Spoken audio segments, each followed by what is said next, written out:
Fala galera, eu sou a Rafa Vidotti e essa é a Tal de TI. Então eu tô voltando aqui para contar para vocês um tema que eu gosto bastante. No último vídeo eu falei um pouco sobre como eu virei analista de redes e agora eu quero falar para vocês o que essa profissão faz. Então aí, se você quer saber um pouco dessa profissão, tá em dúvida sobre qual área você quer seguir, fica comigo que eu vou te contar sobre analista de infraestrutura neste vídeo aqui. O analista de infraestrutura ele pode se dividir em analista de servidores, analista de redes, analista de banco de dados, há casos de analista de storage também. Tudo isso entra um pouco dentro de infraestrutura. É bem como se pensa em infraestrutura de um prédio, que quando a gente está falando de base, né? Então, a analista de infraestrutura normalmente está na base da TI.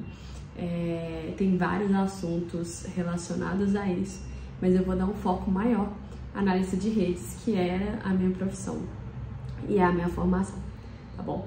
E aí, o que é, assim, dentro de uma empresa, um analista de redes, o que ele faz? Tudo relacionado à parte que está conectado, à parte de TI, o analista de redes, ele está automaticamente envolvido nesse assunto. Então, quando a gente está falando do planejamento do escritório, onde você tem ali alocação de recursos, alocação de hardware, alocação de software, dentro do escritório, por exemplo, câmera, a gente está falando sobre o analista de rede, ele tem que estar sabendo. O pessoal vai ter que, a gente está falando de um ambiente que é híbrido, um ambiente que é on-prime, se aquela estrutura está fisicamente dentro da empresa ou essa estrutura está na nuvem. É híbrido, né? Um pouco de cada. Então, um analista de redes automaticamente tem que saber da arquitetura como um todo dentro da empresa, porque ele está muito fazendo parte dessa comunicação e dessa alocação de recursos. Então, assim, ele tem que estar sabendo o que as outras áreas, ele tem que estar conversando lateralmente com os outros times, para saber o que o time precisa de liberação, o que o time precisa de comunicação.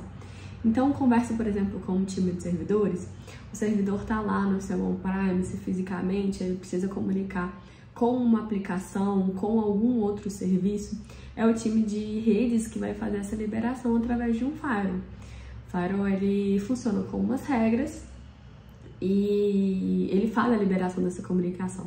Então, tanto quanto saber o que o time de servidores precisa, o que o time de banco de dados precisa, é super importante, porque a ideia do time de redes, ele anda muito em conjunto com o time de segurança também, é fazer bloqueios e liberações somente necessárias.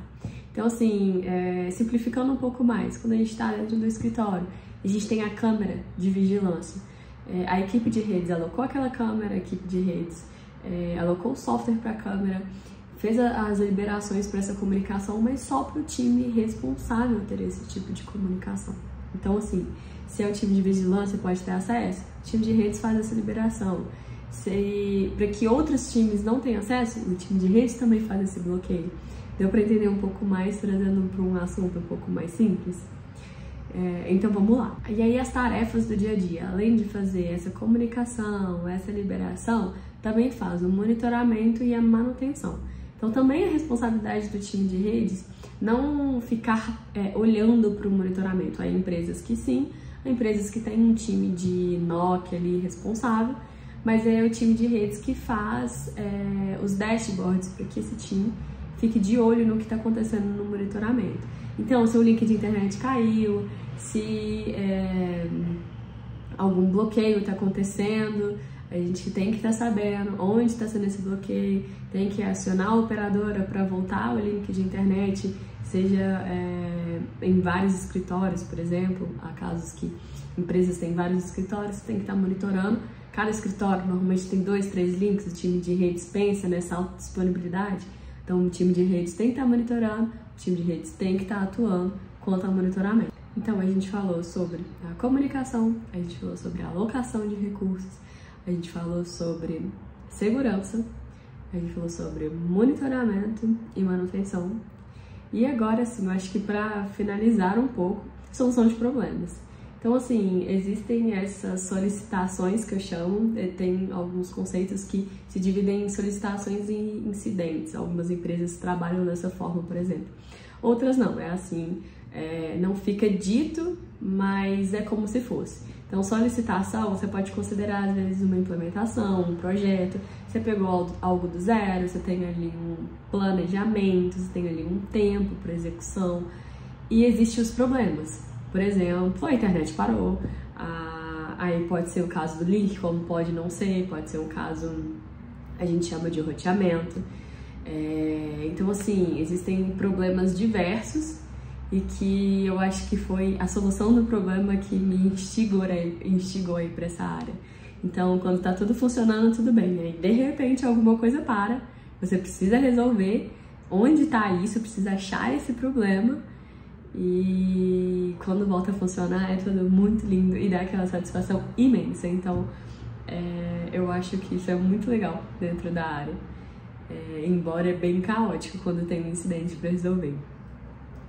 E aí, falando um pouco sobre como chegar nessa área, não precisa ser exatamente na confusão que foi a minha ida para a área, mas eu diria que você tem que entender um pouco sobre os conceitos básicos ali, o modelo OSI, independente se você vai ou não para essa área, tá bom?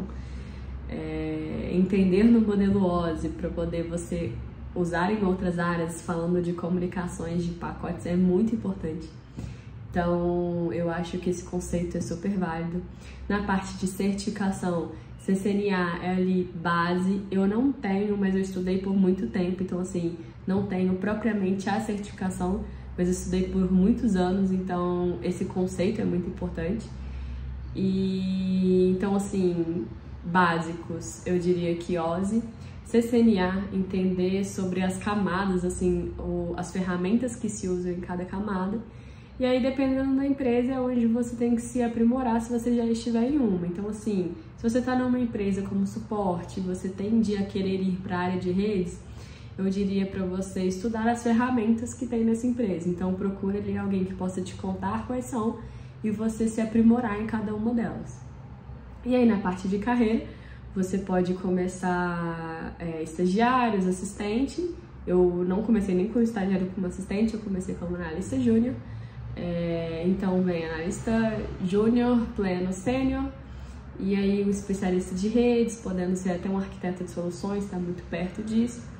E falando um pouco de nuvem, a gente tem o Cloud Practitioner, em caso de AWS, esses fundamentais para você ingressar dentro da área de redes, e depois você já vai para alguma relacionada a networking e arquiteto de soluções. É normalmente a trilha que se faz dentro da área de redes. Quero saber se vocês ficarem interessados. É uma área que eu gosto muito, assim, eu me apaixonei de verdade, mas não estou atuando propriamente dito. Estou atuando como gerente de projetos e que pode ser o próximo tema. Então contem pra mim o que vocês acharam.